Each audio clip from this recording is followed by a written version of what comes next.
might be the last time we see Eric. We got a storm coming in now.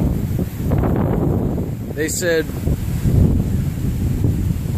holy shit, probably tornado, severe winds, damaging hail, and I'm sleeping in that hammock right there that's about to blow away. And yeah, that's what we're doing right now. We're getting ready, awaiting the enormous storm, and hopefully I don't die. And if I do, and you find my body, I'd like to be buried under a sycamore tree, not in a coffin. If that's possible. If not, then you don't find me, then, well, I guess that's it. But whoa. Yeah, we got that coming in.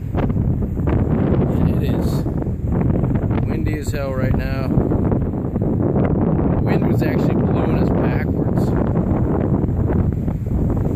If you can believe that. And we somehow made it 10 miles. Beautiful down there. Sunny skies coming in, but yeah, obviously that's all headed right towards us. Hopefully that heads north. That looks like absolute disaster.